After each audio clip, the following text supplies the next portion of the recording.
Welcome back to the show. This is, of course, David Scales for Surf Splendor.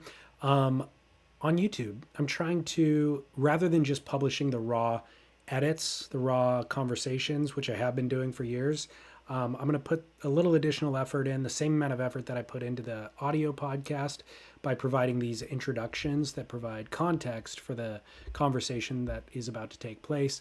So maybe you don't want to hear from me here. Skip forward ahead 3 minutes and just go straight to the chat with today's guest. But if you want the intro, here it is for you. And in fact, I'm actually going to provide some visuals for you too behind me on the screen. So I think that actually makes it better than the audio podcast if you have the visuals to go with it. All right, without further ado, episode number 549 of Surf Splendor.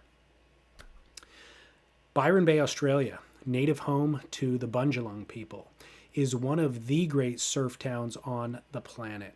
And the secret is out. Reality TV has come, real estate prices have skyrocketed, and celebrities have moved in. But despite those things, there is still a great surf town. But despite those things, there is still great surf, and the charm that has defined Byron's character still seems to be strongly intact.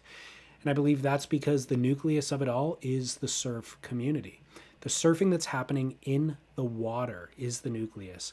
The board designs that are being written, the style of surfing that's being done, those things all inform the conversations that are happening on the land. They actually influence the businesses that pop up around Byron, even the fashion.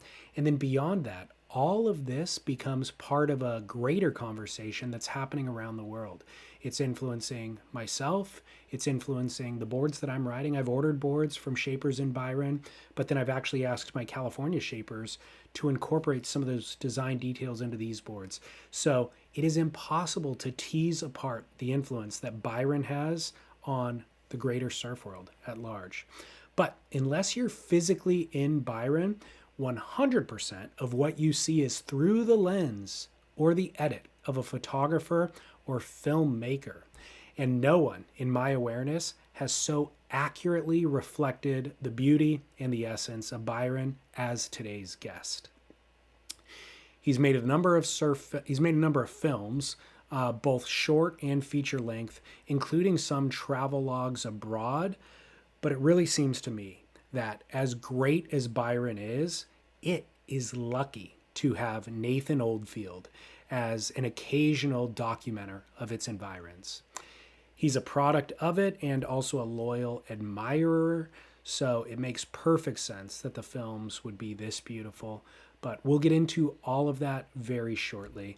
Before we do, I need to acknowledge our partners that make Surf Splendor possible. Florence, right here, Real Water Sports, Veyer Watches, and of course, the Surfrider Foundation.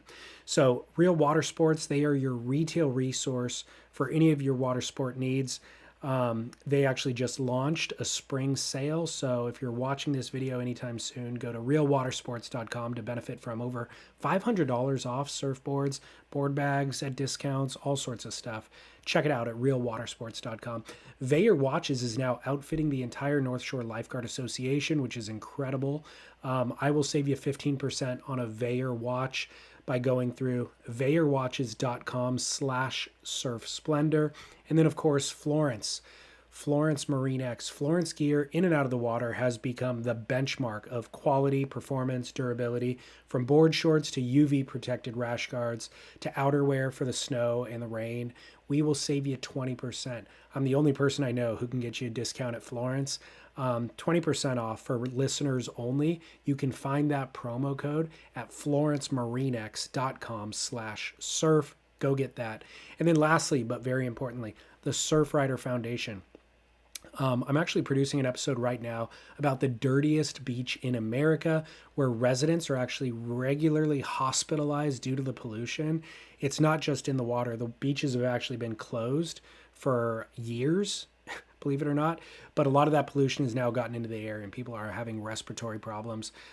If I talk about all the work that Surfrider does, it actually feels alarmist. So I am not going to go there. Instead, I'm just going to remind you that they are actively engaged in various initiatives simultaneously, from doing research with university scientists to collecting water samples at your local beach, to going to town hall meetings, to going to Washington, D.C. to lobby for legal change. So we need your support. They need your support to do that work. Go to surfrider.org and get involved, become a member there, and support the work because it's great work. So thank you very much. That brings us back to today's guest. He's one of very few filmmakers. I'm going to cut away from the film and actually show you his own face and some of his surfing, actually. Let's pull that up. Boom. There he is, the man, Nathan Oldfield. Nathan is one of very few surf filmmakers who I will carve out time to watch everything that he makes. I'll put it on the big screen in the living room and make an event out of it. So that's Nathan's face. That's Nathan surfing at the pass. It's kind of washed out. There he is shooting Dave Rastovich body surfing. This was in Sri Lanka in 2016. This is Nathan again doing a turn. Here's Nathan, I think at Crescent Head, doing a little look back, styly move.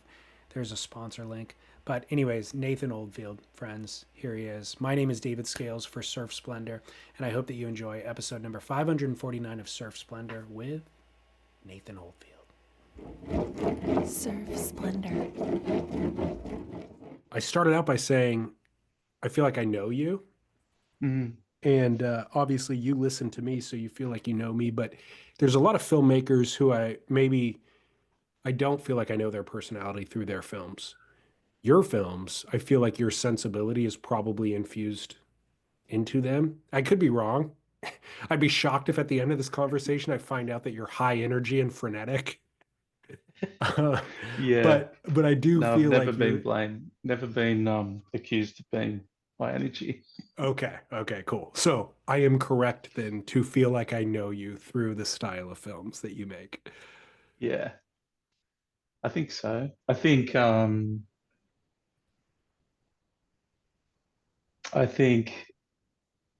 the artist rubs off on the art. You know, you get an insight into someone by looking at their art. And I think that's maybe even on purpose. It's just how it plays out, you know. Mm. Mm. Everything feels serene to me. The art feels serene. It feels calm. It feels expressive of a certain, like I said, sensibility is really kind of the best way to Mm. put it. Mm. So I would presume that is a desired state of being for you. Do you struggle to maintain that serenity? Because it's ideal. Like I would love to live that kind of, existence. Mm. Do you struggle to maintain that serenity? Man, good question. Yeah, I reckon I do. Um,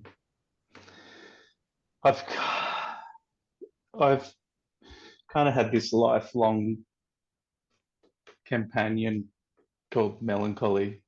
You know, people are just built different ways. I guess that's the way I've been built, and um,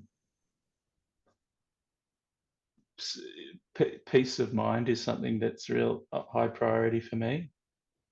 Not always achieving it, but that's something that is really important, maintaining that peace of mind. And surfing has, since I was a little kid, been a real kind of place to go to for that, you know. And so I guess the films or things I make, photos, films, try to capture something of that feeling of kind of how meaningful the space that surfing inhabits in our lives is, Mm. rather than how sick was that blowtail, or you know, for me it's more about surfing's about a feeling and kind of a shelter, you know, in life. Um, of course, it's super hard to talk about this stuff without sounding cliche and stupid and all that. but yeah, hopefully that makes sense. Is melancholy different than depression? Um, yeah, I think it is because I've experienced both, and melancholy can be just a um, like I just really enjoy solitude and being alone, and I'm not necessarily lonely, and it's kind of a quiet, slow space that I operate out of. Um, and it's kind of like a sensitivity to the world around me that comes from that melancholy space. It was funny because the other week someone asked me, "How come a lot of your surfing is cut to sad music?" I, And it's not the first time someone's had a go at me about that. But I think, and I was reflecting, like, yeah, why do I really gravitate towards sad songs? And um, they just carry so much emotion and meaning, And then surfing can carry so much emotion and meaning as well. And for me, they just seem like a nice fit. Mm. um, so the melancholy, you said that's kind of a default state, but is that are you comfortable there? Do you like it there? Yeah, I'm okay with it. Okay, There's always, you know, I feel like um, it can be a space where it can becomes too self-indulgent, gotcha. and I can withdraw from the world, and that's not always a healthy thing too. So it's definitely something I've got to kind of keep tabs on. I guess I used the word serenity, the feel the when talking about the films. Mm, That's different than melancholy. So I'm not mm, sure. This next question, I'm not sure word to use with melancholy or serenity, but what are the yeah. things in life that pull you out of that state? Um, Out of the state that's either your default state or where you want to be. I mean, emails, work obligations, the busyness of the things that I yeah. can, you know what I mean? Yeah, yeah. Definitely like real, everyday real life stuff can um, be a distraction from where you want to be. And like everyone, I could, get stressed or sad. Or one thing that's really grounding for me, apart from surfing, is meditating. I do that every day. I practice Vedic meditation. I think I'm up to year 8 of that. It's very similar to transcendental meditation. Um, and there's nothing like having a wife and kids to ground you as well.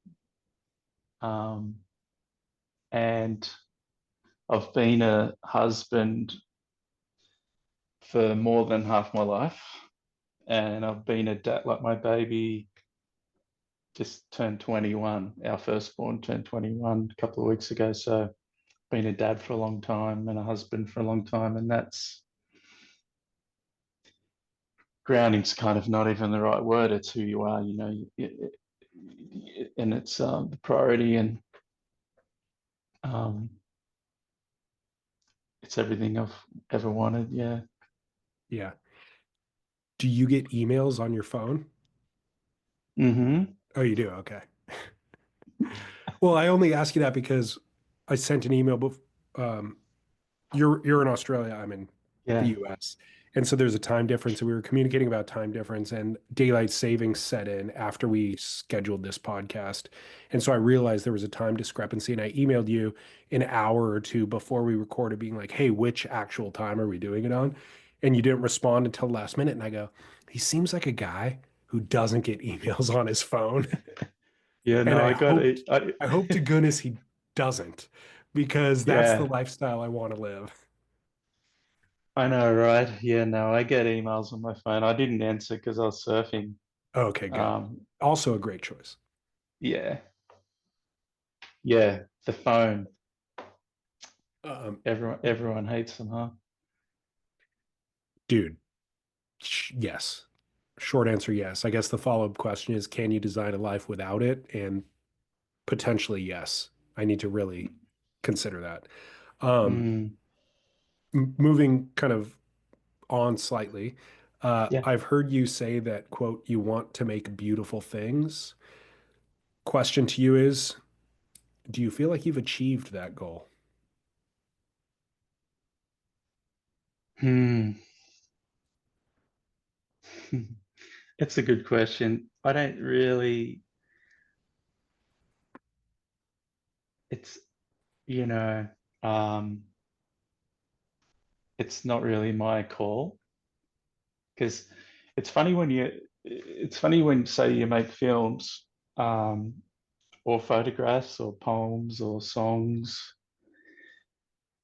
Um, I kind of make them because I can't help but make them. They sort of swell up out of me, and then you pour so much of yourself into it, and you hope that it's beautiful, and a desire for those things to be beautiful. Um, but then once you've made them, you kind of let them go. And like, I don't watch my films or um, look at my photos or read poems. It's more of a um, the journey is the meaning rather than the destination, and then it's up to everybody else whether they resonate with it or think that it's beautiful or I don't know. It's not. It doesn't feel like my place to say. Um, I feel like you couldn't release it unless you thought it was making a contribution. And if beauty is the standard or the goal, it'd be hard to let it go unless you felt like it was something. Yeah, for sure. Like, I'm a perfectionist, and I put everything into it being beautiful. And then in a way, like, so, people will say, "Wow, that film you made was so beautiful," or whatever. And I kind of feel like it's like photography and filmmaking, especially. It's almost like you're a butterfly collector, and you're running around with your little net catching butterflies. The butterflies are beautiful. All you've done is run around with the net. And the same with like a camera is just this little contraption that receives light and captures something. And the world's beautiful. Surfing is beautiful. Sunrises are beautiful. The water, the light clay, the wildlife. I just so happen to be there shooting something that's pretty magical. You're also editing and applying music. Yeah. There's a bit of a thumbprint there. Like otherwise, Yeah. you would just release that raw footage, you know? Yeah, true. And there's plenty of that happening. Yeah. Yeah, that's true. Mm, Um, I'm a little surprised to hear you say that you don't.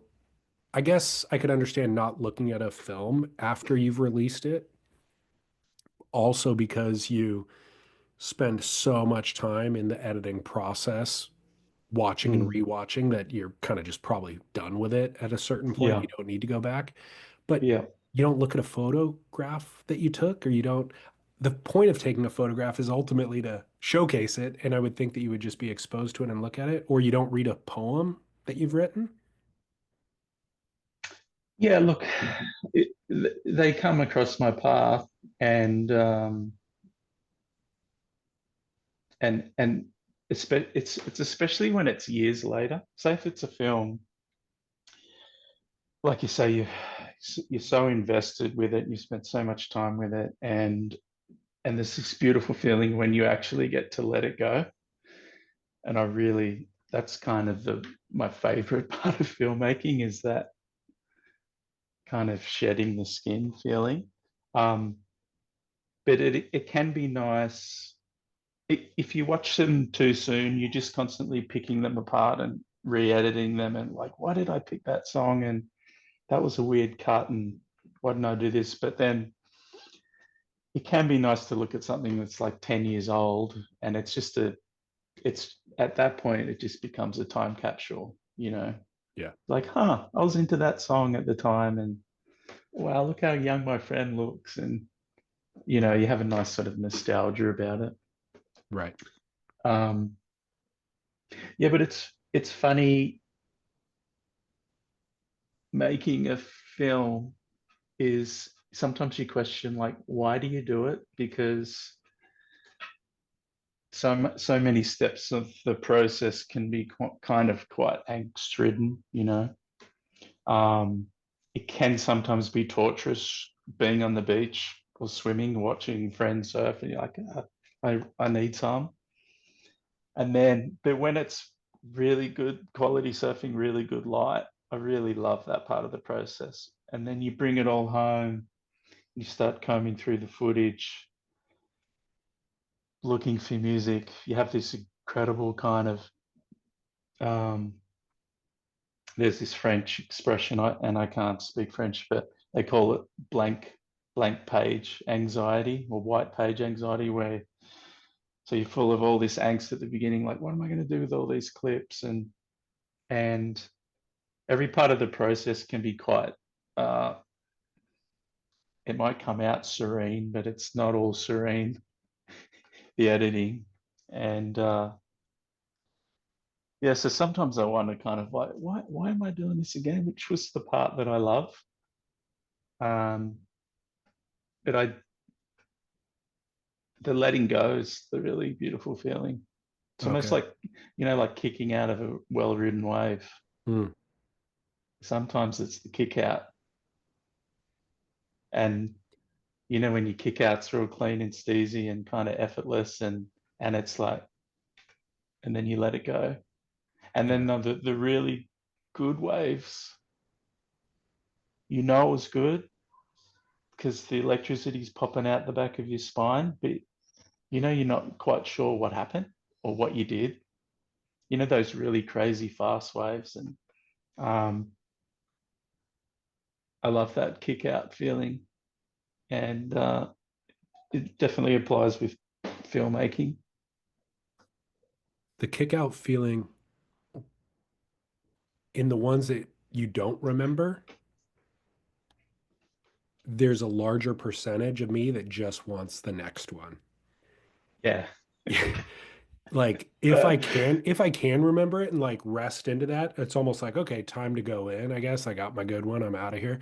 But yeah. when it is the one that you're talking about, it's like, oh, I gotta get back out and get another one. It Yeah. just fuels the Yeah. flame, you know? Such a rad feeling, huh? Yeah, I guess that's kind of what we're all chasing now that I think about it. That's exactly what we're all chasing. Yeah. So I asked you if you feel like you made beautiful film.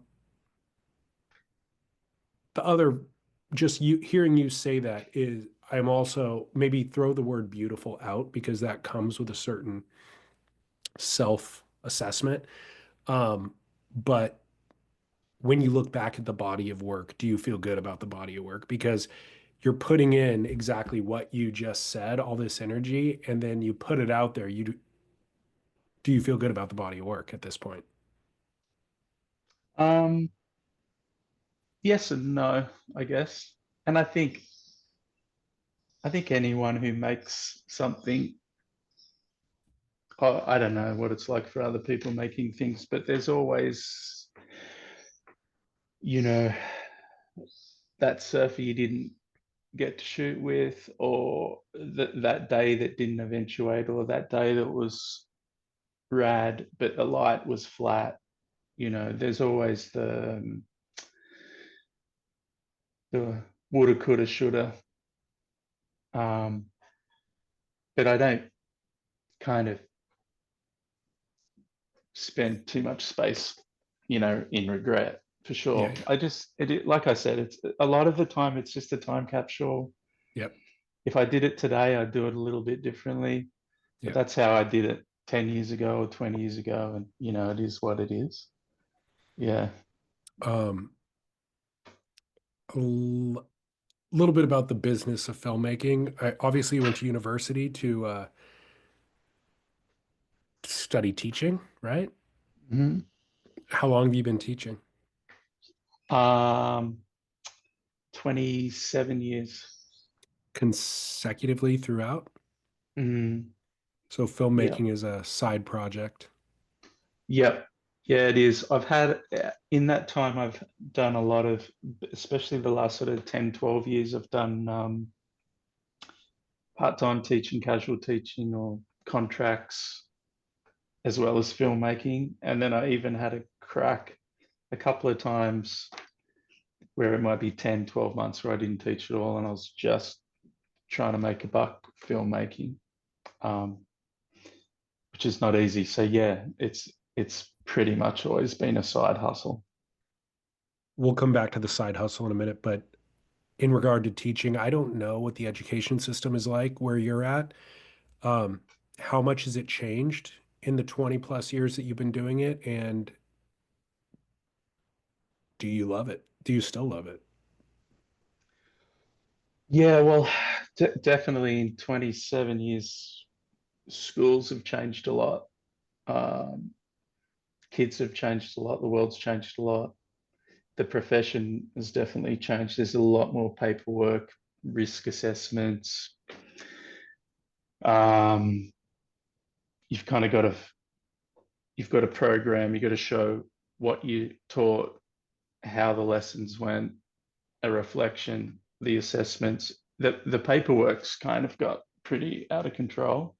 If you talk to anyone who's been teaching for a long time, you'll get the full body eye rolls about all the programming and paperwork. Um, do I still love it? I really love kids. So if you love kids, that's what keeps you going. Um, I've been a primary school teacher, I think you'd call it elementary school teacher. So I've kind of teach um, 6 to 12-year-olds for 25 years. In the last couple of years, I've been teaching high school age kids. Um, and I've got out of a regular primary school class where I'm teaching, 30 kids for the whole year, same kids, every subject area. Um, so I've been doing some work in with high school age kids in special programs. Um, with Indigenous kids, First Nations Australian boys mostly, um, who are really sort of at-risk kids who can't access mainstream schools. So I've been teaching small groups of them. They're kids where life's really hard. They're in and out of juvenile detention and living pretty hard home lives. So I've been doing that for the last 2 years and loving that. I find that really meaningful. Did you, was that an opportunity that you opted into? Yeah, yeah. There was a little opening, and my wife was actually working in the same program, and some friends, and I jumped in, um, not knowing what it was going to be like, but I'd kind of wrapped up a last film project and that last paid job, and I was basically an unemployed filmmaker again. And I was like, man, I got to get the ball rolling. Jumped into this program naively not sure about where it would go, or but I just love the kids, love the work. Um, yeah, like I said, just feels really meaningful. Good for you, man. That's a noble, I Mm, mean, teaching in general is a noble pursuit, but I feel a lot of teachers that I've known throughout the course of my adulthood, last 25 years or so, express that it's not worth putting up with the bureaucracy, basically. Despite where their heart is at, they feel like they're not making a difference or they're not mm, doing what they intended to do. mm. Um, but Yeah, it's it's sound really tough. Bureaucracies. The program I was in last year, speaking of bureaucracy, got defunded by the government. So all those kids have basically they're back out on the street. Now I'm at another school doing similar work, but it's based in a school, and I love it. It's still with Indigenous kids, but there doesn't seem to be a lot of work there. So I'm only getting 1 or 2 days a week there, so I've got to kind of find something else. gotcha. Is Mm. it um, the emotional burden that comes with it is what I would be concerned about personally? Is it hard to, even if your heart's in it, is it hard to actually do it and bring it home or to keep it away out of your house when you get home and you have kids that you have to raise and a wife and all that sort of stuff? Yeah, yeah, yeah. It's definitely tricky, hard work. Yeah, it's not for everybody. Um, but it's you're working in communities that are very disadvantaged and disenfranchised. Um, that you know it feels so meaningful because these people are so obviously suffering. Totally. Um, so it feels good. It feels hard, but it feels good. Uh, have you ever had an instance where students knew who you were through the surfing or film making? Yeah, not so much in that program because it's actually um, an hour and a half west. So I drive a Oh, few hours a day, and these kids are so far removed from surfing. And but then yeah, I've taught heaps of kids where they you know know my stuff, and every now and then I've had special little moments where I'll have a full little surf rat in my class who's just dying to have surf chats, and that's really fun too. Or you see someone in the playground or whatever, and they where'd you go this morning, and you get a little intel about where the sandbanks are, and just nice little connection. yeah. Yeah. The flip side of that question is, does it ever feel the surf life? Does it ever feel frivolous to where you would relocate your family towards the school an hour and a half inland and just do that full time? um no, I can't. I'm not moving inland. I'm really blessed to the beach is like a kilometer away, and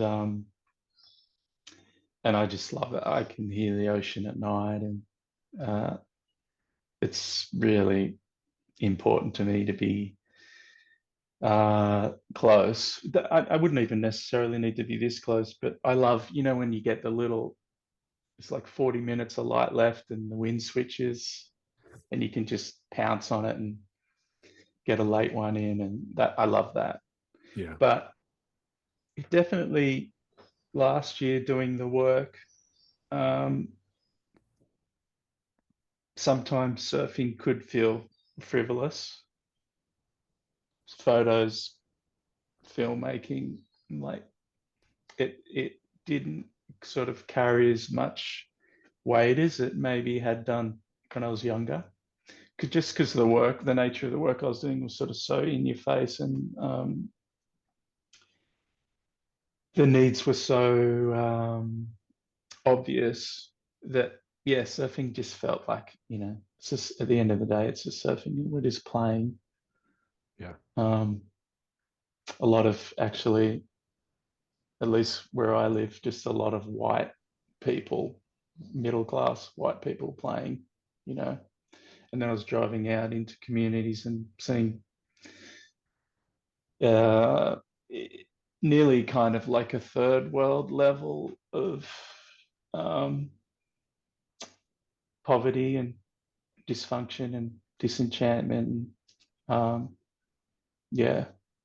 So then you come back to the coast and it's nearly like a culture shock. Um, yeah, it was very interesting. What's your upbringing, ethnic upbringing, but also kind of social upbringing, and then kind of use that to talk about why you have a heart for that community? Hmm. Um,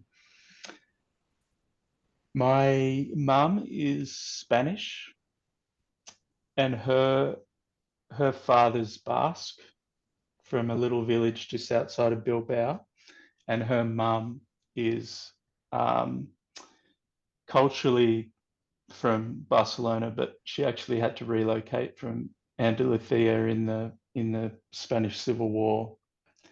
Um, and then my grandfather's side, my great grandmother um, was killed in the bombing of Guernica, which is a little village not far from Mundaka. You know, that pre World War II, first ever civilian bombing in history. So on mum's side, Basque and kind of Gypsy Spanish, and then dad's side is more of that kind of mongrel Australian, bit of this, bit of that, Irish, Scottish, English, a little bit of French. Um, so that's my ethnic background. And then actually grew up in the Blue Mountains west of Sydney. Mum and dad are from Sydney. Dad got a teaching job out at in the sticks, what we call it here in the bush, and kind of went through a succession of teaching jobs to get back to the coast. So we moved to the coast when I was 10. That's when I sort of started surfing full time. Gotcha. Um, yeah. Um, if you could make a living, an adequate living off of the films, would you ever give up the teaching entirely? Hmm. Um,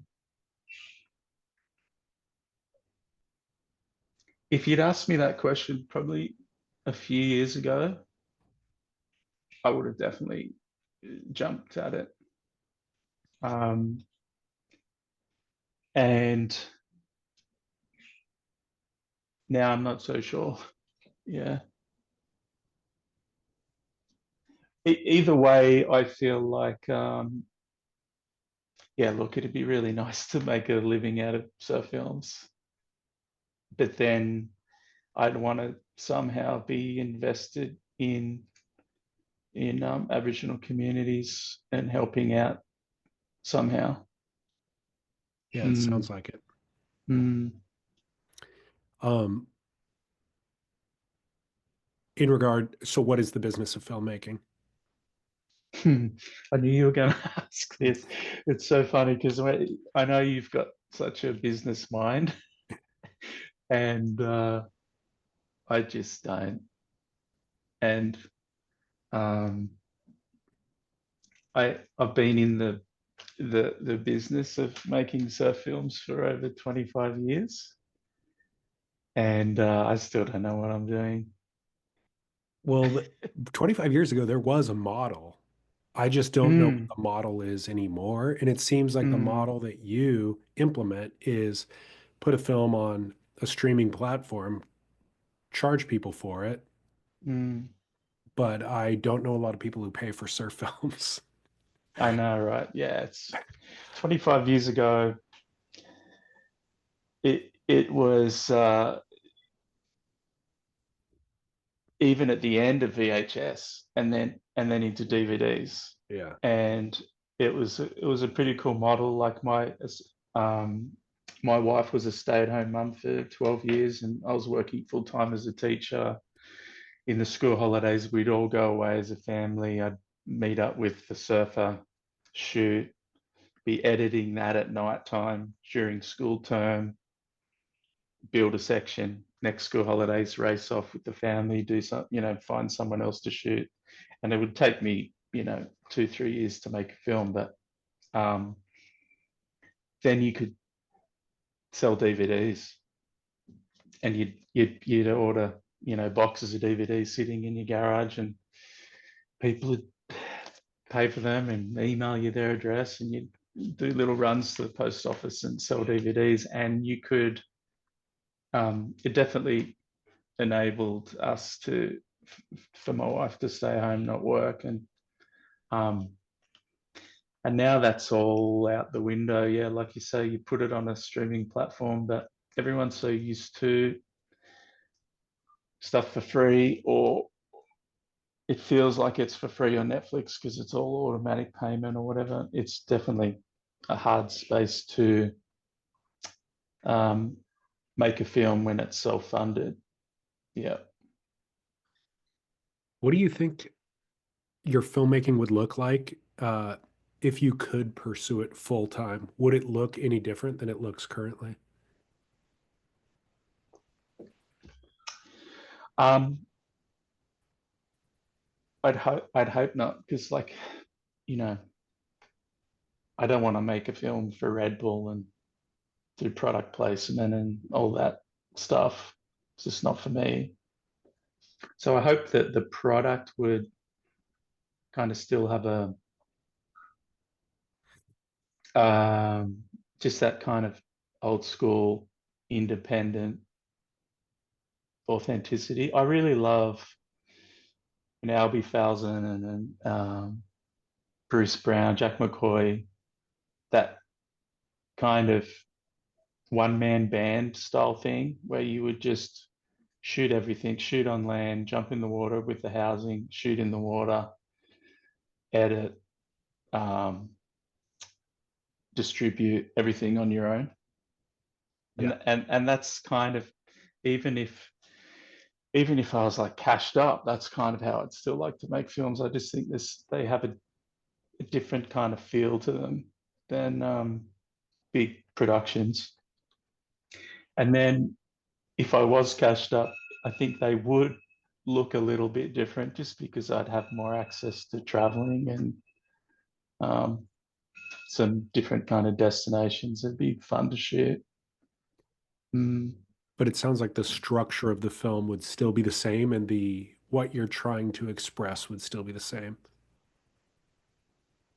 yeah, for sure. I think I definitely lean into some storytelling. So it's not just pure action. Um, I love this kind of there's this fine line between, pure documentary and then um, just surf fodder that gets you pumped. Mm. Um, I think I think Jack Johnson and Chris Malloy did it really beautifully with Thicker Than Water. That had a huge impact on me, along with a bunch of other surf films. But just how they managed to, just a little bit of dialogue, sometimes just a voiceover leading into a section in Ireland or Tahiti or wherever they were. I love that kind of stuff. Yeah. So I feel like I'd hope that the sensibility of films wouldn't change if I had support. Yeah. Mm. Uh, how interested are you in Hollywood type kind of full narrative feature scripted type films? Um, I'd be super happy to be a camera person for films like that. Um, but I really like making films on my own, Yeah. which isn't handy for the film business because it's actually a really collaborative process. Commercial stuff is, Yep. but it's not how I've ever done it. It's just literally been me and my camera, and I love the solitude of it. I love hiding behind trees, framing a shot, and being in my own world, looking through the viewfinder and getting something that's special. And then I take it home on my hard drives, my computer, my music, Yeah. and just spend time with it. It for me, it's actually a really, it's a kind of a solo act, and I enjoy that. Yeah. So have you gotten commercial offers from brands or anybody? Um, I've been hit up by like brands. Like I've done work for brands for sure, like little projects. But I'm not great at Well, it. so there's two ways that that goes. One way Mm, is they go, "Hey, we love your work, and we want you to do our vision." And I would imagine that would be difficult for you to kind of execute because you want to execute your own vision. But there is a different version where the brand says, "We love your work because it's your work, and so we want to empower you just to help tell our story." mm. Um, Yeah, have I've you? had experiences of both. Okay, Yeah, great brands who I'm close to who just go, "We trust you. You do sure. your thing," and then other brands might even say that, and then you deliver the first draft, and they're like, "Oh, could we please have a little bit more of this?" And it's a bit more of a negotiation. Yeah. Mhm. And I definitely prefer just being allowed to run with how I see it in my heart, really. Yeah. So, have you ever considered pitching yourself to an agent or have agents approached you? No. That's the big unlock, to be honest. Like, if you, I mean, talking about would you do it full time if you could? Mm, An agent who understands the art and understands everything we've talked about up until this point and can just mm, go ahead and get you connected with the right clients could make all this happen. mm. I've honestly never even thought about an agent. I've applied for grants before unsuccessfully, like maybe 2 or 3 times in the last 20 plus years. Um, and that's as far as I've gone. Yeah. Well, I Yeah. mean, look at guys in our space, actually. There's examples, Morgan Mawson, Mm, yeah. in terms of actual visuals. I was thinking Mm, Chris Burkhardt, he's more photography, but he does films as mm, well.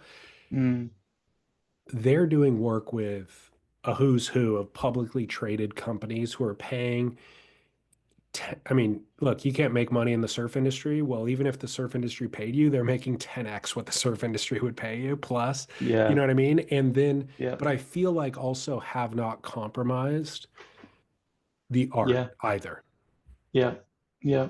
I think honestly, you're there. Like the quality of the work is, despite it not being full time, the quality of the work is better than a lot of people who do it full time.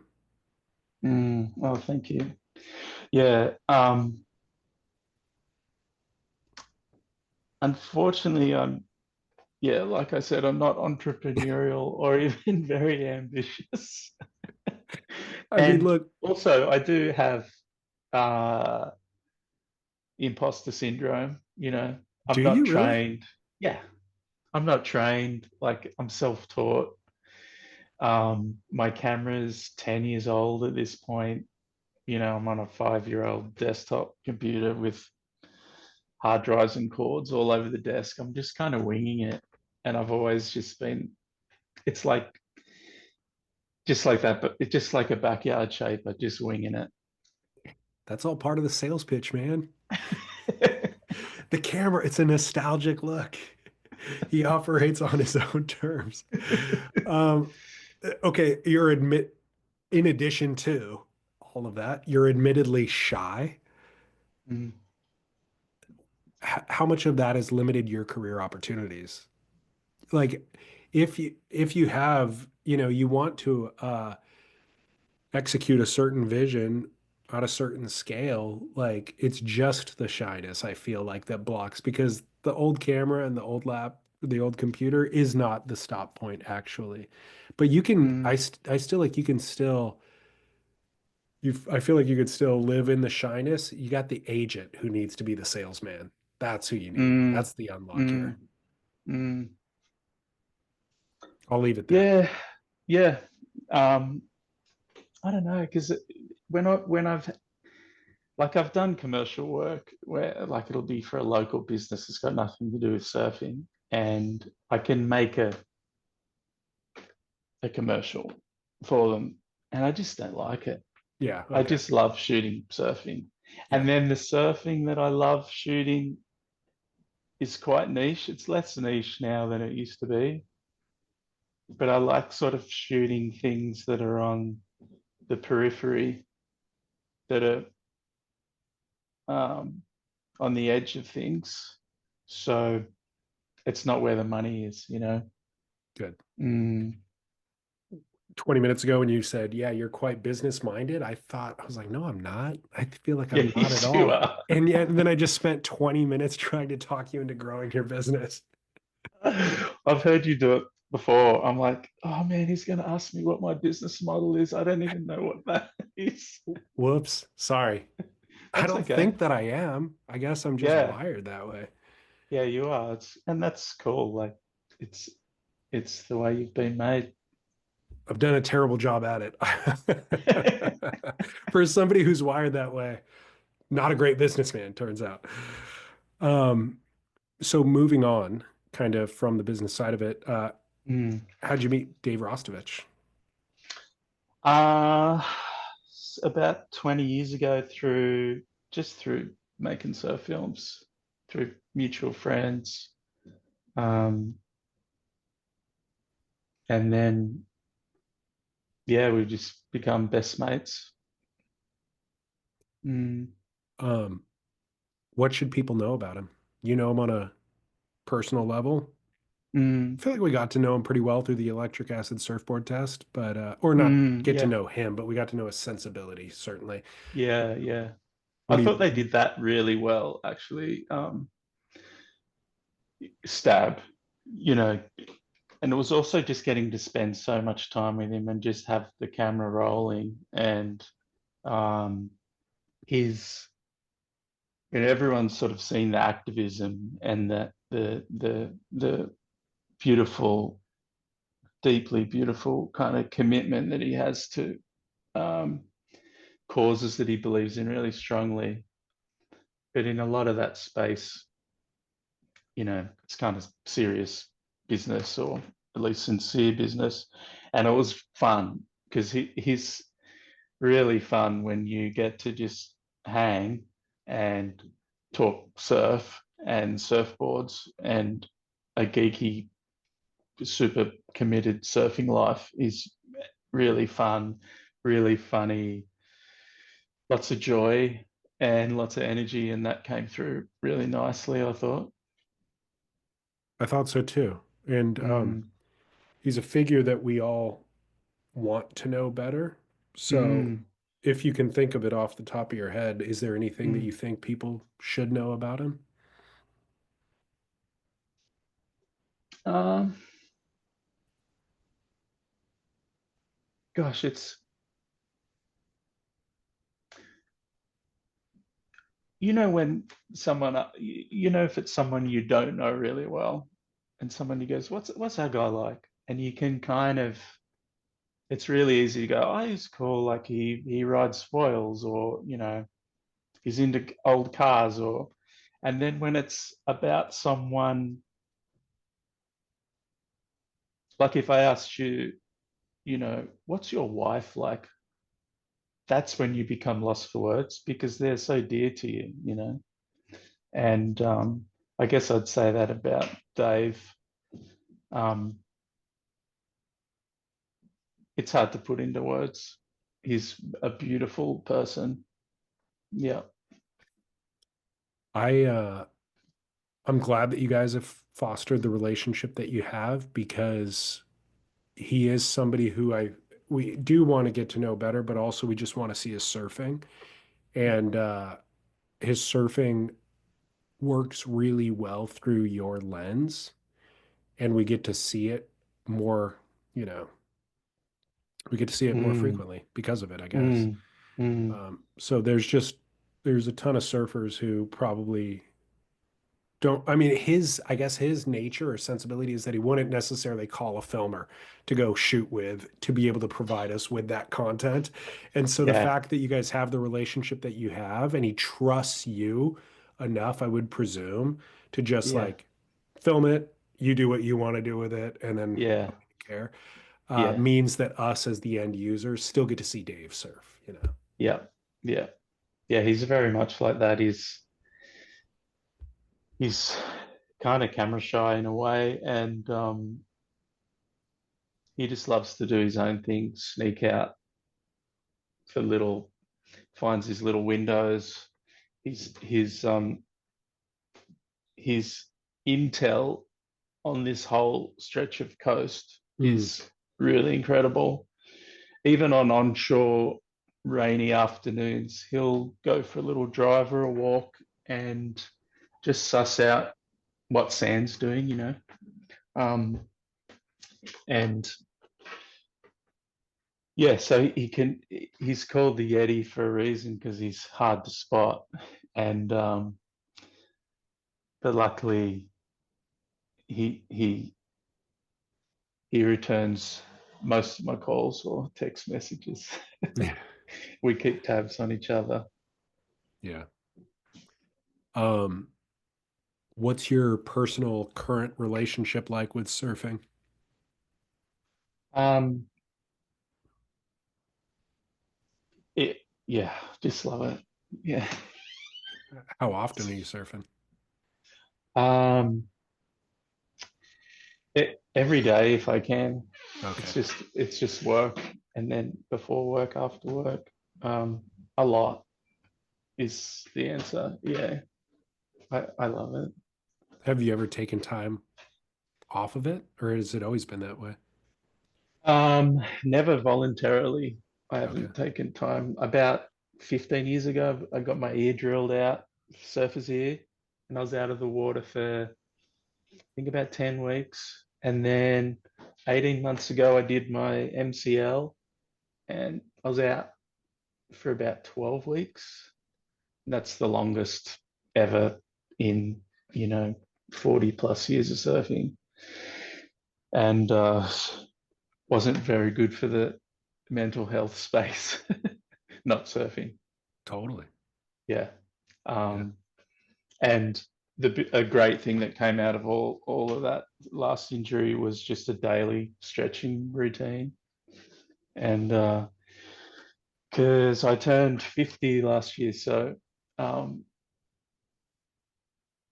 I'm at the point now where you got to maintain your ability to get in the water. Yeah. So when I'm not in the water, you know, we've just had this cyclone. It was pumping before the cyclone, and then it got too close, and lots of rain and wind, and so the last sort of 10 days have been pretty surfless, and but just stretching every day and doing a bit of movement is keep me fresh, and the motivation for that is surfing. Hmm. So even when you, like Albie says, the wave never ends. It's everything surfing. Mm, Um, you mentioned meditation earlier. mm.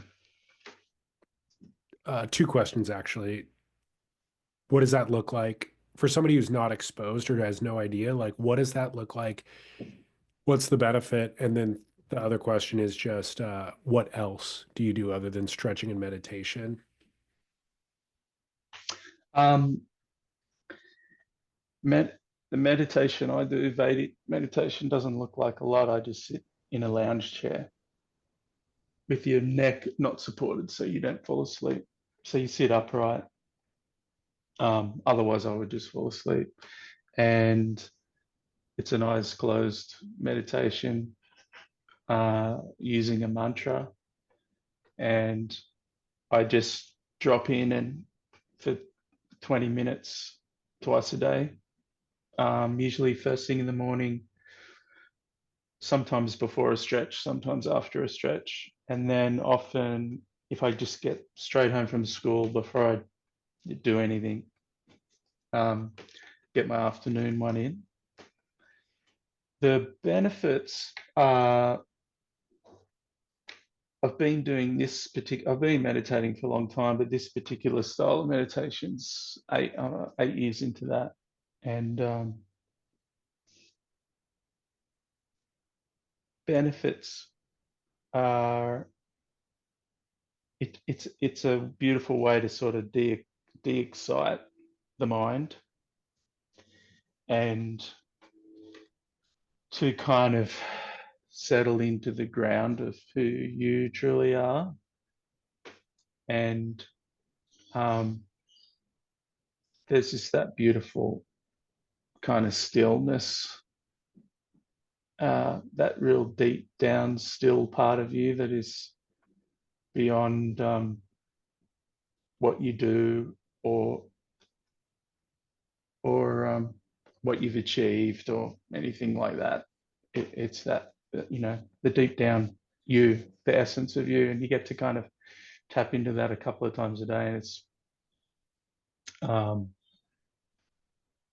it's kind of I can't imagine not doing it.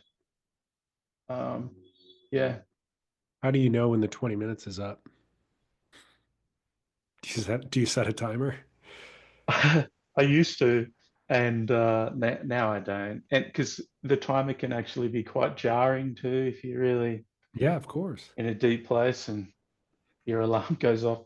I I don't time anything. I You just kind of normalize this period of time. You just naturally drop in, have a few moments of your mind sort of flutters up to the surface mind, and then you can transcend again, and you just kind of get a sense for the time. Very few times, you know, half a dozen times a year, it'll end up being 40 minutes. I'll be like, well, what happened?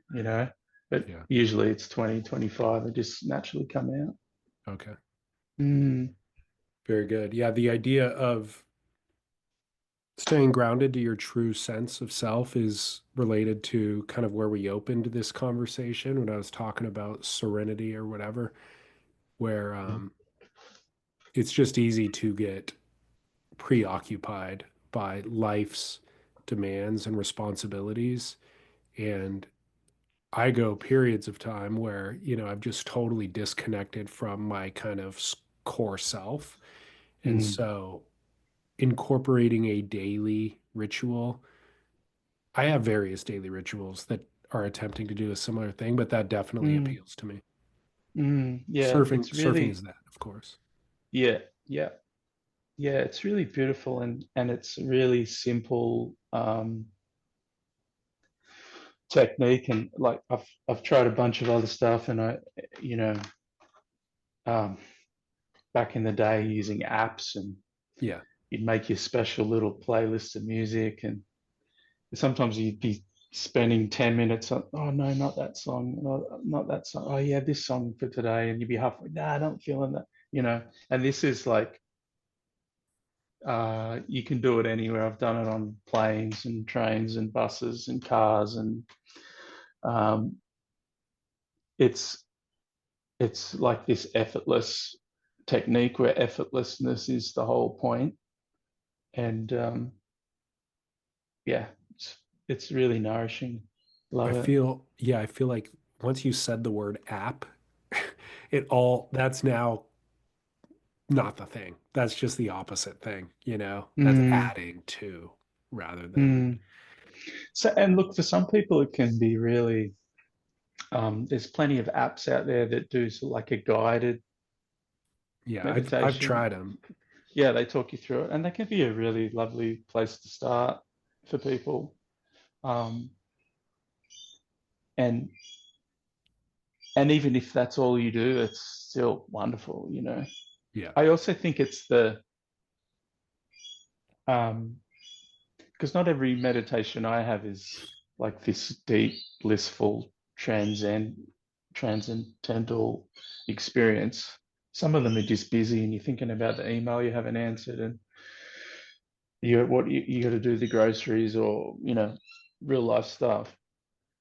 But it's when I have those busy meditations where they're not particularly kind of gratifying, I still think it's that you're going there with that intention. I'm going to sit on the lounge and just have 20 minutes of silence for me, you know, because it's important, and sends a good message to your family, to your kids, like take time out for yourself. But it can be that intention. It's like when you're going through, um, you can be in a tricky point in your surfing life. You're not that motivated. You go and check, you're surfing on your own. You check it. You talk yourself out, and it's tide's too low. It's too walled up. It's on shore, and the best thing to do is go paddle out always. And even if you have a really shitty surf and catch a few closeouts and do half a turn, you come back to the car, and it's that you've gone there with a good intention, you know. And meditation can be like that. You just do it. You just paddle out. That's exactly the metaphor I was thinking of is even a bad surf, still Mm, a good thing to do. mm, yeah. It's better than most other things that you could dedicate that time to. Mm, mm. It's Um, it's the exact opposite of scrolling, you know. totally. That the mindlessness that we all get caught up in. Yeah. Mm, Um, I want to give you the opportunity, like, just because I feel like it might be beneficial to listeners to talk about grief. mm, And you made a film, obviously, called Stillbirth and Surfing, a grief journey. mm-hmm, So we can either talk about the film or also just talk about kind of coping methods related to grief. But let's mm-hmm, start with talking about the film, I guess. mm-hmm. Yeah, so that's actually a section from a film I made called Seaworthy, and I decided to, you know, pull that part out of the feature film and put it online for free because kind of because people asked me to, and then also just because um, in case it could be helpful for people. And so 20 years ago, actually, this year, um, we, my wife and I, our second born child was stillborn, and her name was Willow, and it was obviously a really difficult time. Um, and one of the ways I processed the grief of losing her and learning to live without her was to go to the water, like a lot of surfers would. And also, as a filmmaker, um, even, like I wrote poems about losing Willow. I wrote songs about losing Willow, and then it was just kind of natural that somehow it was going to be a part of a surf film. Um, so I made a surfboard for Willow in her honor and filmed a bunch. I filmed that whole process, and I wrote about it on an old surfboard forum called Swaylocks. Have you heard of that? Of course, yeah. Yeah, yeah. So I wrote about it on Swaylocks, and yeah, so made this surfboard. It's actually that surfboard there on the wall, that little Oh, quad. there it is. Yeah, little 5'4" quad, um, quirky little thing. And yeah, and then I just filmed a bunch of friends riding it and kind of told the story in that way. Um, so that's where all that started from. Did it was the process cathartic? Yeah, for sure. Absolutely. Um, it was, of course, it didn't make things better, you know. Um, but like I said before, it's like the films come up out of me, and um, it's the releasing them is the part that means the most. So Mm. it was cathartic, um, but it was just sort of one small step on what ended up being like this kind of long life lifelong journey, really, of yeah, being a heartbroken dad. It is heartbreaking. Um, it's something that people don't talk about. And Mm, so I do appreciate the film and the opening of the conversation. Um, I had a friend long before I had a kid who mentioned, he's like, dude, nobody talks about this, but my wife and I had three miscarriages, mm, which is different than stillborn, but we had three miscarriages and they ultimately ended up having a son who's now 20 years old, awesome, 21. Yeah, awesome. but he's like, it's a dirty little secret that just people are uncomfortable talking about, and Mm, but it's common. And mm, and so when I saw that film, I was like, it was beautiful and it is heartbreaking. And I like the idea of just normalizing the conversation or opening up, mm, because the catharsis is through the processing. And if you're not processing and mm. and um often not even discussing with your wife, or your wife Yeah, certainly maybe not discussing with the husband, then it does, it is a part of your life no matter what, moving yeah, forward forever. And so if yeah. there's no processing and no catharsis, then it stays in this very small part of your life. And that's almost a disservice. And so it should be part of a conversation and part of an honoring and hanging on the wall, and sharing Mm, with mm. people and allowing the, so Yeah, yeah. And that's one of the there were so many gifts that have come out of losing Willow, and and one of the biggest ones has been that just um, it's just sort of empowered me to be able to talk about this stuff and to meet people um, in their suffering. yeah. I And don't shy away from it.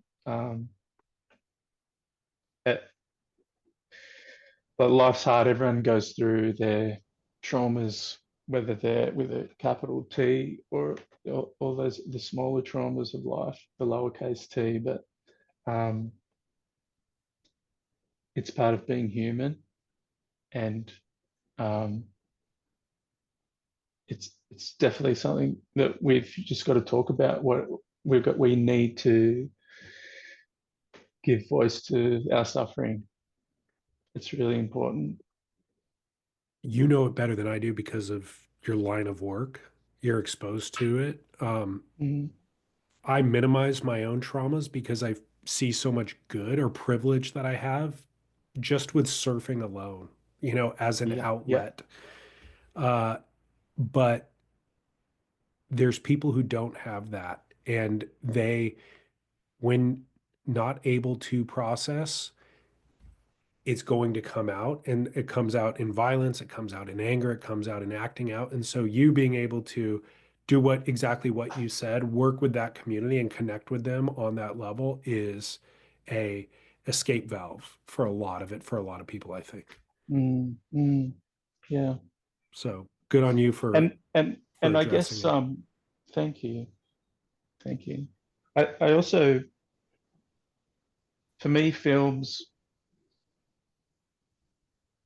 surfing films are the particular ones that I like and like to make are about a surfing life, you know, not about surfing performance. And for me, surfing is this lifelong pursuit, and in a lifetime, all kinds of things happen.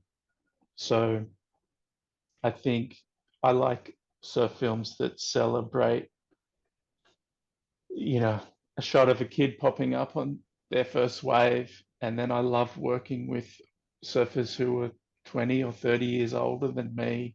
What does surfing look like when it's hard to get to your feet? And what kind of boards are you riding? And what gets you, how come you're still paddling out? And what motivates you? And um, I like to include everything that,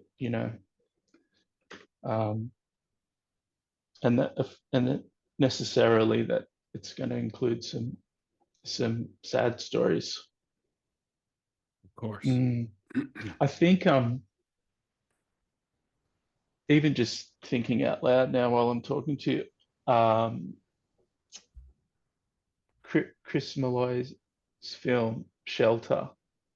Remember that? Of course, I loved it. And yeah, and I loved one of the closing scenes that their cousin who'd lost his leg, and they'd convinced him to come along on the surf trip with them, and there's that beautiful shot of him on the beach throwing his crutches in the water on the beach, and I think it's Keith and Dan take him out for a wave.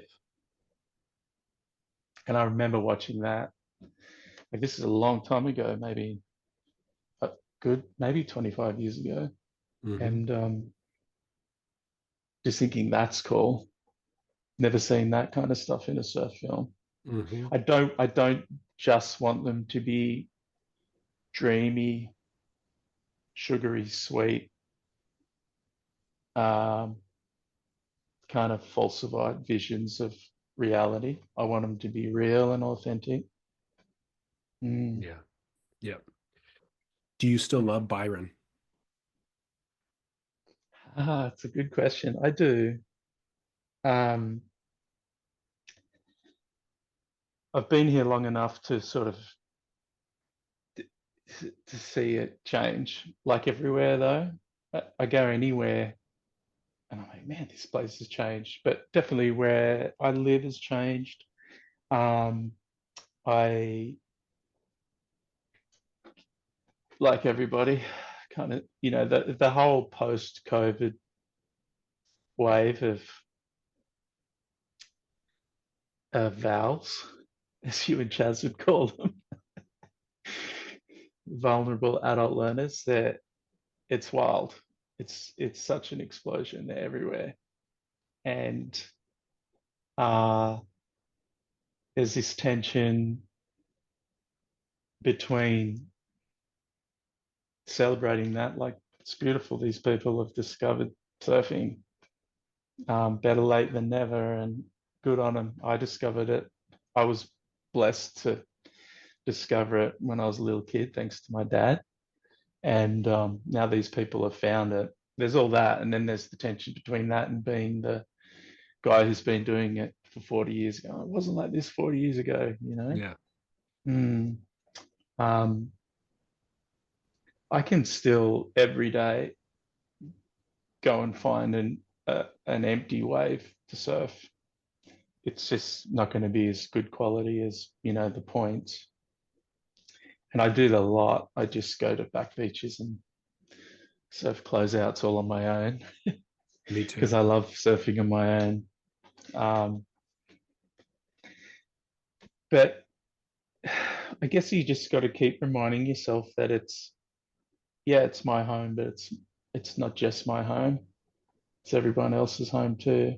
And I'm only here for the blink of an eye, just like everybody else.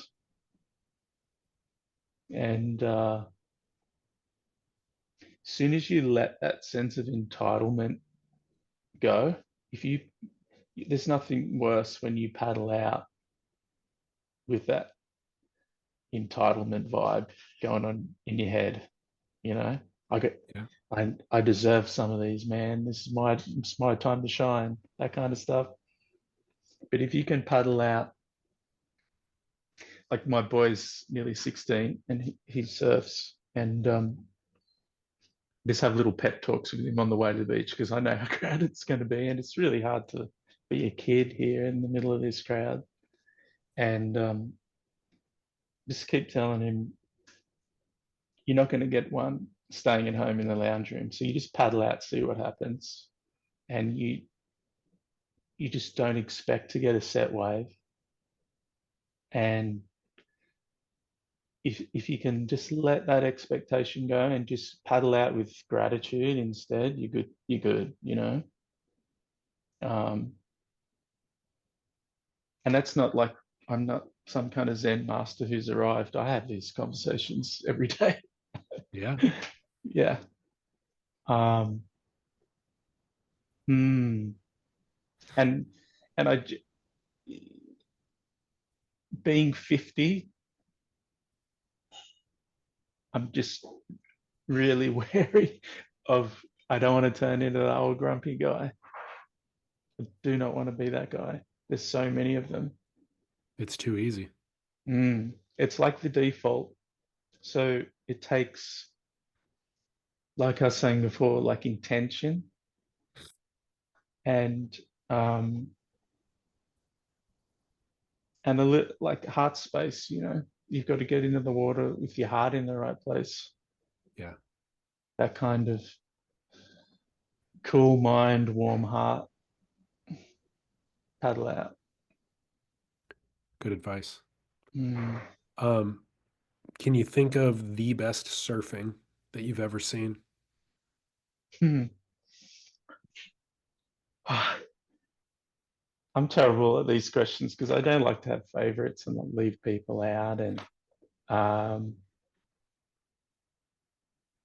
definitely, I've seen Dave do things in, especially when they're consequential waves, um, heavy surf, big surf, where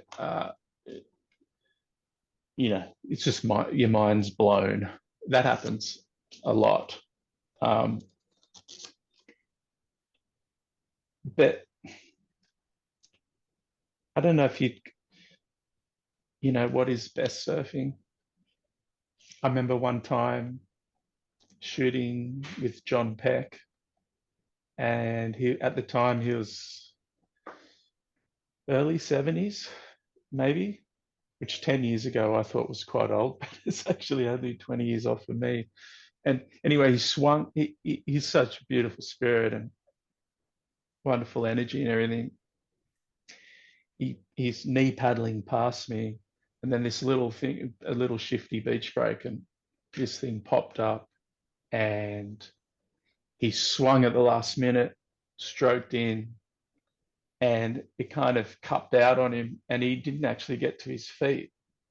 So he was just on his knees, grabbing the rail, one hand sort of perfectly poised, his beautiful long grey wizard hair swept back in the wind. And that was also the best surfing I've ever seen, you know. Um, I saw a little 7-year-old kid in Papua New Guinea riding a plank of wood, no fins. Wasn't an Alaya, it was like they call them splinter boards. They just literally, it looked like a chunk of driftwood, probably 18 inches wide, maybe 310 or 4 foot, if that. And he was switch foot. So he's a little goofy footer going switch on a right. And that was the best surfing I've ever seen, you know. Um, it's all good. It's happening everywhere. Um, the common denominator, and it's also what I've seen when a Rasta clip registers with me, where I just go, "Whoa, dude, the guy blew my mind right now." It's doing what is right in that moment, in that exact circumstance. It's being attuned in that way, because the opposite is me trying to do what I think I can do, living up to my potential, doing what I think imposing any sort of kind of thought on it is Mm, almost always the wrong direction. But when you see mm, these people, whether they are the kid or somebody who's been surfing for 50 years or surfs as high of a level as Dave does, it's just in that exact moment, getting up in a position where it's like your foot's actually farther forward, but it's because it needs to be in this exact moment or whatever. mm, It puts you in the right mm, position. Just being attuned in that way is really the goal of, I think, where mm.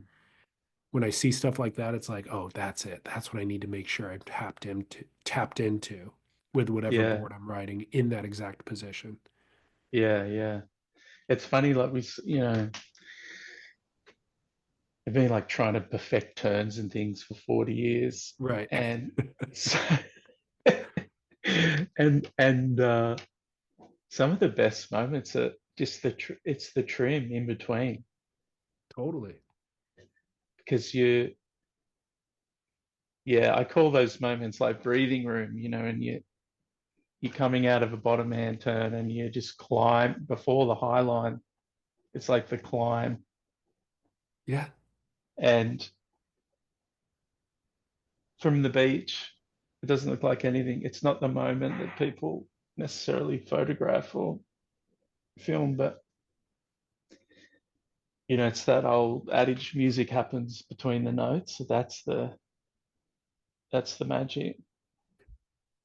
I'd make the argument that when you watch that footage, if you pause it at that moment, that's the image you want to actually blow up and put on the wall. Yeah. Because the Yeah, turn that you're that's trying to perfect, you're like, I'm kooking it. I'm trying my hardest after 40 years to perfect it, and I'm still yeah, kooking it. But it's that moment yeah, that you're talking about that you didn't even think about that is actually the moment, or the yeah, visually yeah, beautiful moment. y- yeah, yeah. And the the heart swelling moment too. They feel good, those moments. Right. Yeah, you're in. Yeah. You're in And part of trim. it is because in that moment you've let the ego lays down, you Right. know. That's what it is. Mm. And then no matter how good your cutback is, you, you're doing your little internal critique.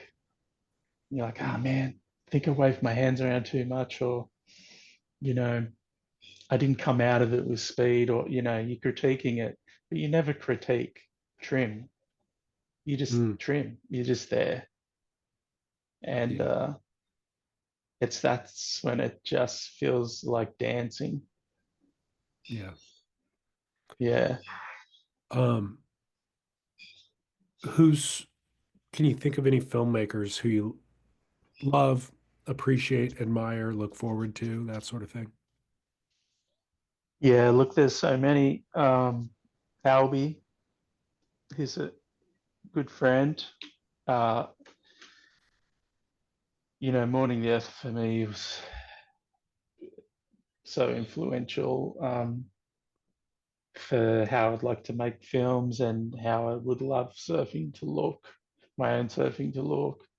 Um, and Sonny Miller had a huge impact on me. I guess it was the age I was like, you know, all those early '90s search films were just so special. Um, and then, like I've said, Keith, Chris, Jack. Um, it's funny. I'm quite close mates with Taylor Steele. At the time, the Focus Momentum films, I found them a little bit grating because they were just purely performance focused. Where I wanted to see like entire waves written, clean kickouts, the moments in between, they were just it was like watching a skate film. Um, and but then Taylor did all the beautiful castles in the sky and sipping jet streams and stuff that were really sort of spacious and wonderful travel logs. Um, Scott Soames had a big impact on me. I don't know if you've seen his film Hallowed Ground. He made it for Hurley, a skate film, No. and it's so people just don't know about it, and it's probably online for free. It's called Hallowed Ground. It is Okay. absolutely beautiful. Um, it's older now because I remember I bought it on my honeymoon, and that was like 27 years ago. Huh. Um, Where Thomas were you, Campbell's work, where were you on the honeymoon? Byron. Oh, okay. Yeah, yeah. Um, Thomas so Campbell. Thomas Campbell, even just the other night, I watched Kai Neville's Sonic Souvenirs again, Mhm. and it's so beautiful, man. Wow. Of course, the surfing is gorgeous, but Kai's edit, um, the music, the the landscapes, the cutaways, the 16 mil, 35 mil, like all Super 8, everything. It's absolutely beautiful. It's the problem, the age we live in. That thing popped up online. I don't know, 2, 3, 4 years ago. You watch it, you go, wow, that was sick, beautiful, and you might watch it again, and then you forget all about it. But had Totally. that been in a search film when I was growing up, like, and you got it on VHS, you would know it off by heart. Like we used to know the songs off by heart. You'd know the little drum beat or the cymbal clash, and the guy had hit the lip, and you knew. And that's kind of lost now. So there's a lot of beautiful stuff out there. Um, it's not even coming to mind. Um, but I get inspired by a lot of people's stuff. Mm, I just because my business mind, I just looked I just looked up Sonic Souvenirs on YouTube just because I was curious how many views it had.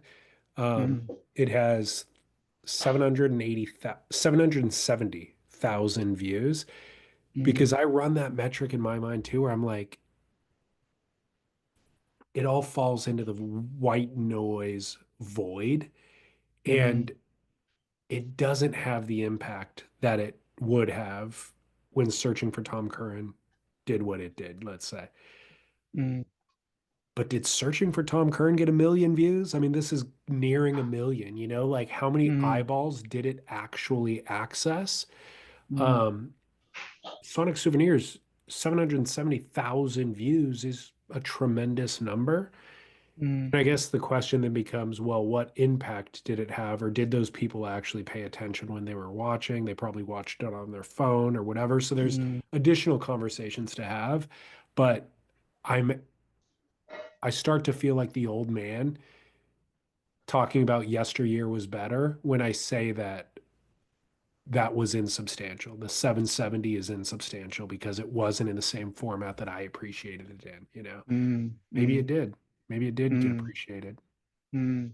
And it's, 770,000 eyeballs is super impressive. It's rad. But I just don't know if films are received in the same way like they used to be, where like for films from my childhood, grommethood, teenage years, they kind of they went in, they sat with you Informed your life. 100%. Yeah. Yes. And I feel like just in the current space of media, that's a little bit lost. And I don't think it's the same with surf magazines. It's the same with music. Like I was telling my kids not long ago, when I was 16, you'd buy an album,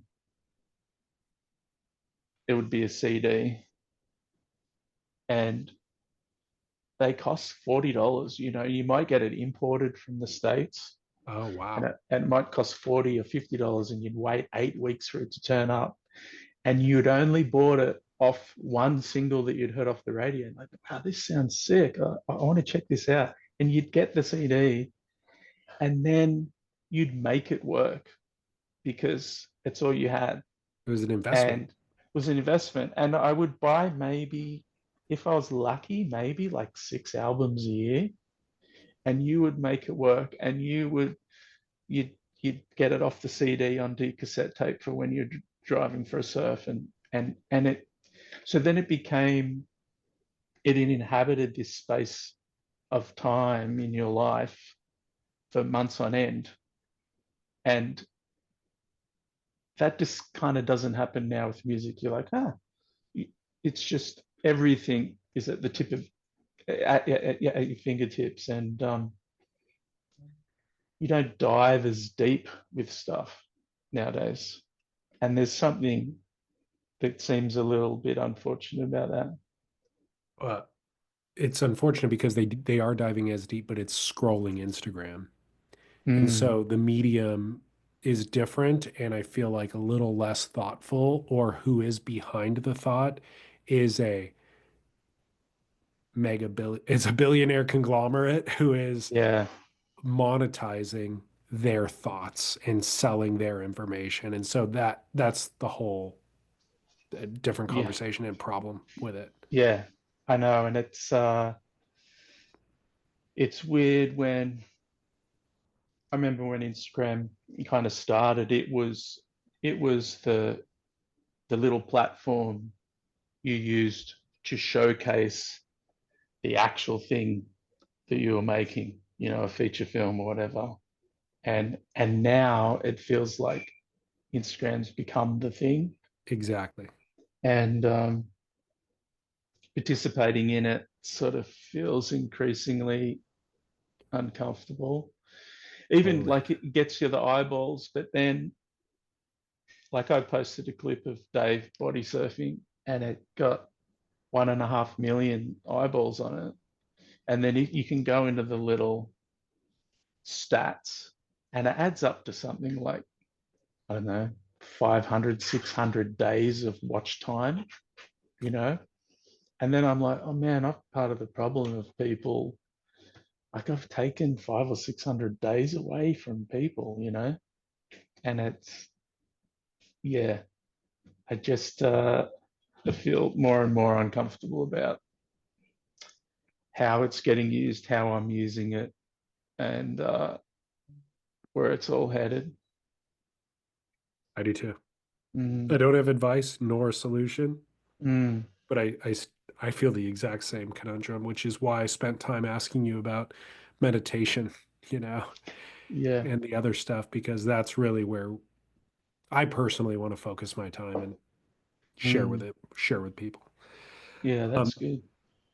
in the interest of time and our family obligations, let's wrap it up. Hmm. Can Last can surfboard you can want I to? can I jump in before you Yeah, wrap it up yeah, please, please. and just say thank you for 10 or 11 years of you providing this service. Crazy. And um, it's such a, I'm such a surf nerd that I geek out on a lot of surf things. But as you get older, those things become less meaningful and sort of fall away. Things like WSL or comps, and way less interested in that stuff than I used to be. But what you're doing, and Chaz and Scott, is kind of core cultural um,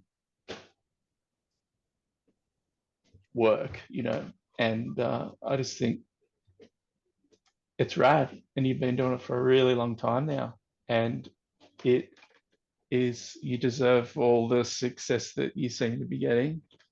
And yeah, I just wanted to thank you before I we jumped off the call. Thanks. Yeah, no, I appreciate it. I do take it to heart and it validates the efforts. So thanks for saying it. Mm, mm. Um, I from love my, especially all of your conversations with older guys, and some of them aren't with us anymore. Um, and it's just beautiful. It's like an archive. You've captured their voices, their stories, their thoughts, their heartbeat for surfing, and it's invaluable. And the value of it, it'll become more valuable as time goes on. I love. I've always liked to get older. Got surfers in my films, and some of them aren't here with us anymore, and that's something that I'm happy that I got to do. Mm, that's where my heart's at, actually. As opposed to like conversations with Scott that are ephemeral, maybe, or Chaz, that are like weekly and news mm, related. My yep. heart is in, and my just kind of default personality and the desire behind Surf Splendor was like, I'd rather not talk. Like, Yeah.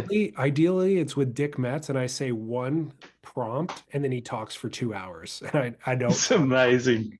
I It's don't share amazing. any of my personal thoughts. Like, I don't interject, just go. Yeah. And so if Yeah. I can get out of the way of interesting people, that's really my contribution. And where I'm comfortable, I guess is what I'm trying to say. But then Mm, I've had to learn over the years with Scott and with Chaz to like feel comfortable sharing my own viewpoints and personality and stuff like that. mm, But I also then have this quandary, and especially as I think about prepping for this conversation, which is I'd rather curate the content and put out a polished version rather than week after week just like spewing content out. Because if I look back at the body of work, I'm probably not proud of 70% of it, let's say. I mm, would rather have been a little bit more curated and put out like a really good 30%, but I'm yeah. definitely not living in that medium. I'm not living in that world. And so I've accepted the world that I'm living in. And the audience gives me enough positive feedback to be like, hey, we just want weekly content. We're doing Yeah. whatever our job, or delivering mail or driving a truck or doing Yeah. whatever. We need more content. Just keep spewing. And so I'm Yeah. okay now living in that world too. But Yeah. Yeah. those are all things I think about and struggle with. Yeah. And I think it's like I love podcasts. I've been listening to podcasts for a long time, and I love the deep dive ones. Um, I listen to a lot of Buddhist podcasts, and um, esoteric stuff, but then I just love silly surf talk as well. It's fun. Life's And, fun. It should be fun and simple. and that's what I embraced too at a certain Yeah. point, which was Yeah. we're all multifaceted. And even if you are a neurosurgeon, when Mm, you go to the beach and you're in the parking lot, you're cracking fart jokes, you know, or Yeah, whatever it is. yeah, yeah. That's right. So we all need that levity, I think, as well. So, Mm. well, anyways, thanks. Thanks for the Thank compliment. you. Thank you. Please pass on my thanks to Scott and Chaz too. No, I will. No, they'll be glad to Yeah. know. I it's actually maybe they won't be glad to know. It's better to not know who's listening because Yeah. like I admire your work and then I think about cracking the fart joke and if I think like, oh, no, they're elevated. They make high art. I can't crack the fart joke, you know. No, Then I it's start filtering everything. yeah, yeah. No, life is sacred and silly, you know. And silliness is sacred too because it's human. Yeah, It's all human dignity, like the dignity of being human covers a lot of ground. It's not all, yeah, I lean towards the melancholy, deeper stuff, but the light, fun stuff is just as valid, and it's all of it is the spice of life, you know? totally. Yeah. So I encourage you, be as silly as you want. Okay, cool. Thanks. All right. Well, this is a good ending point. Stay on the line. Hmm. I'm gonna end the recording, but hang out after I end the And recording. then you're going to tell me you're coming to hang out, Maybe. coming to Oz, I would love to tell you that. bring Unfortunately, the nothing's in the family. works. Nothing's in the works yet. All right. Thank you for the chat. Thank you. What You're an honor. welcome. Cheers. Serve Splendor.